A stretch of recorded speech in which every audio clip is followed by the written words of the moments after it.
angka kasus COVID-19 di Indonesia belum menunjukkan adanya tanda-tanda atau tren penurunan.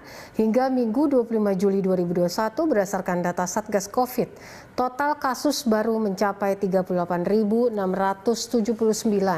Angka kesembuhan 37.640 dan jumlah kematiannya sebesar 1.266 kasus.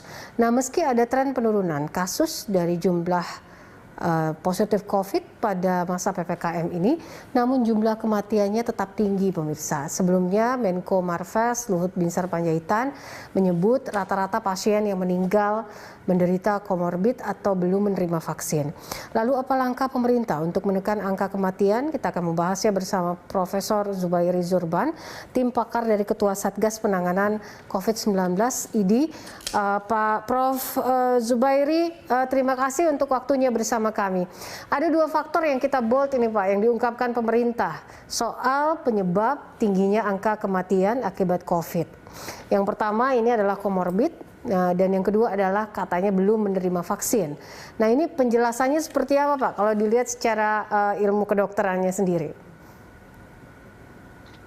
Iya, kalau komorbid memang dari awal dulu kita tahu bahwa yang meninggal itu sebagian besar usia lanjut yang dengan gangguan jantung atau pernah stroke atau ada diabetes, ada hipertensi tidak terkontrol, atau ada kanker yang belum mendapat pengobatan, atau pasien HIV yang baru awal, atau pasien autoimun yang belum mulai pengobatan.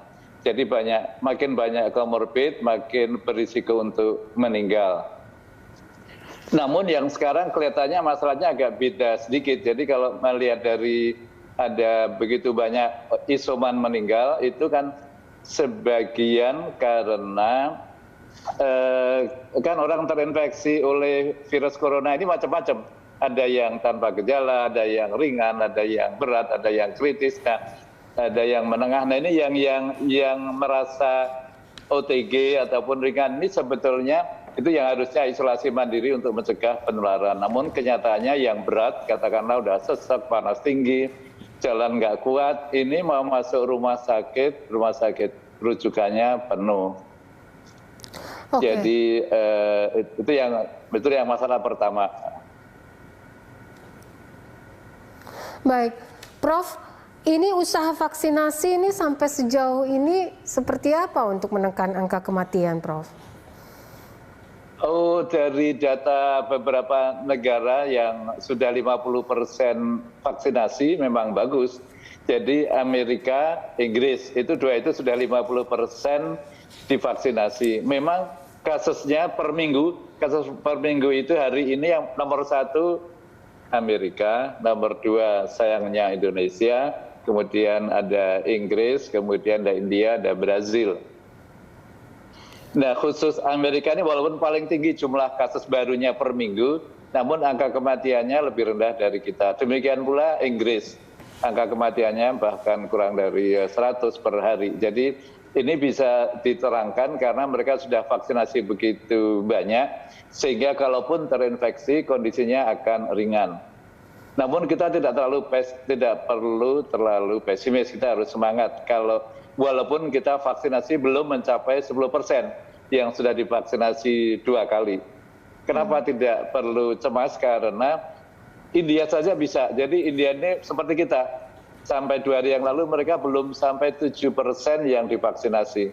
Namun kasus meninggalnya ini turun drastis sekali dari berapa ribu itu, sekitar 4 ribuan, turun sekarang menjadi sekitar 500. Jadi India bisa, kita yakin, kita pasti bisa. Baik, Prof, soal varian baru COVID ini yang jenis Delta, ini mendorong tingkat kematian sekali di tanah air. Apakah ini benar, Prof? Benar, itu juga data tempat lain juga serupa. Di Amerika kan yang virus Delta 80%, di Inggris sudah 90% lebih, dan itu akibatnya memang meningkatkan yang sakit dan juga meningkatkan kematian. Jadi memang virusnya juga ingin menyelamatkan diri, karena itu nggak mau dikempur habis-habisan oleh manusia, jadi mereka mutasi. Nah, mutasi ini cepat banget, banyak banget yang mutasi, namun hanya beberapa yang mutasi yang penting untuk kita, karena yang mutasi yang penting ini menyebabkan dia bisa menembus barrier antibody. Jadi misalnya baru sakit, kemudian sembuh, di dalam darah ada antibody yang cukup tinggi yang bisa menangkis virus yang lalu. Namun begitu virus Delta ini yang masuk, dia bisa saja masuk ke dalam tubuh kita, bisa menembus barrier antibody. Itu juga yang menjelaskan mengapa sudah divaksinasi masih bisa juga tertular. Selain karena memang efektivitas vaksin manapun, vaksin apapun tidak ada yang 100% efektif. Baik, tadi kalau kita lihat apa yang ada di data ya, sebenarnya jumlah kasus baru ini kan terlihat penurunan gitu Prof, tapi persoalannya ada pada jumlah kematian yang tetap tinggi gitu. Kita lihat alasannya kan tadi komorbid, kemudian juga belum menerima vaksin. Nah, kalau sudah tahu begini Prof, satu lagi soal okupansi rumah sakit yang sangat penuh begitu ya. Anda melihatnya seperti apa? Apa yang bisa diberikan inputnya saat ini untuk menyelesaikan persoalan ini?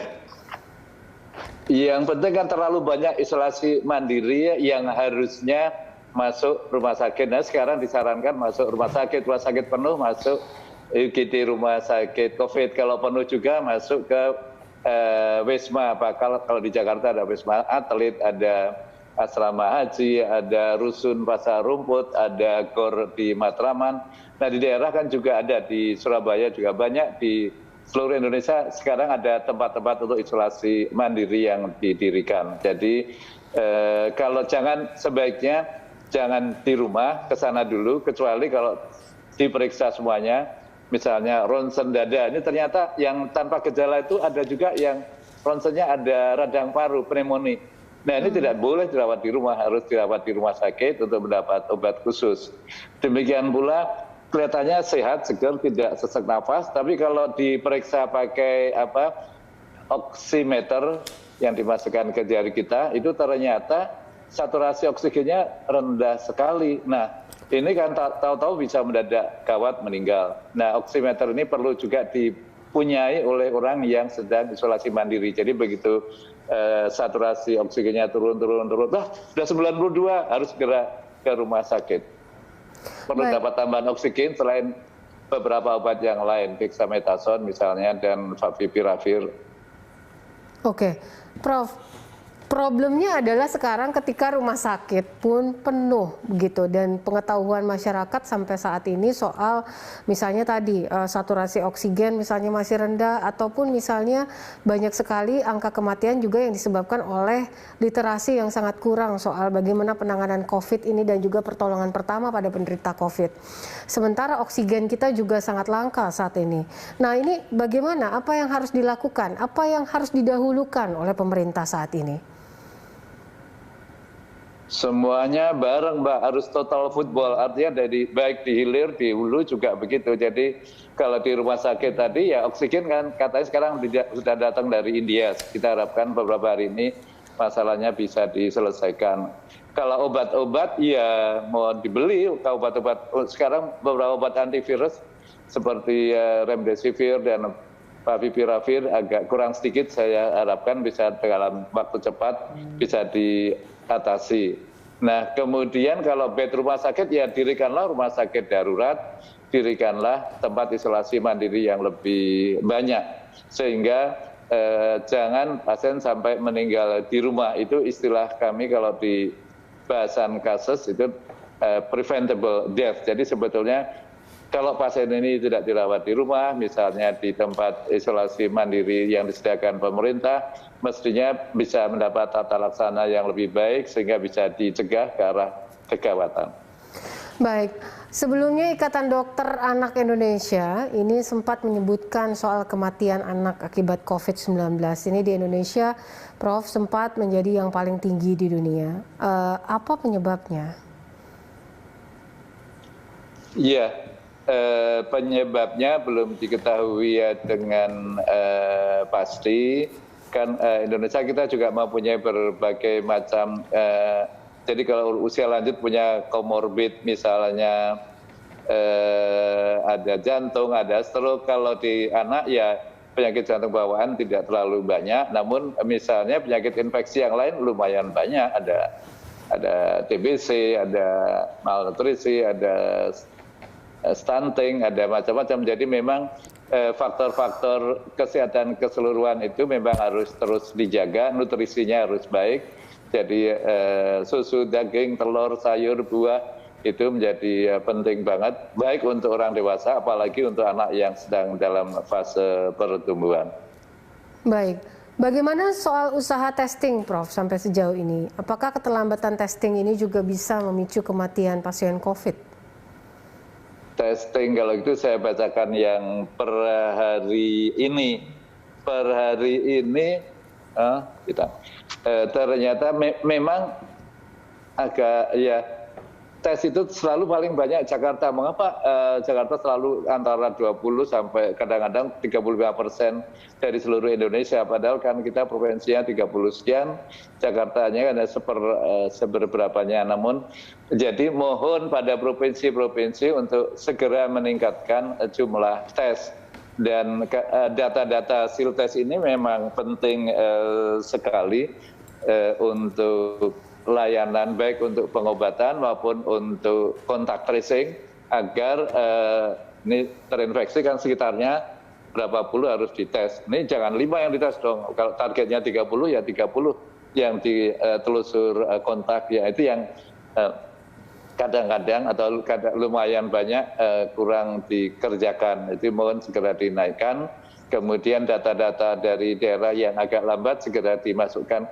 Karena tolong diingatkan, Presiden akan sedang membagikan obat-obat nih, dan obat-obat yang dibagikan ini kan tergantung dari jumlah laporan kasus. Jadi sekarang waktunya untuk segera menyampaikan data-data. Jadi cek and recheck Kementerian Kesehatan lah, dari laboratorium langsung ke pusat, kemudian juga dari Dinas Kesehatan. Jadi ada banyak cara untuk cek and recheck sehingga data yang ada ini benar, sehingga semua orang dengan COVID-19 mendapatkan haknya untuk diberi pengobatan yang gratis bila isolasi mandiri di rumah, apalagi kalau dirawat di rumah sakit.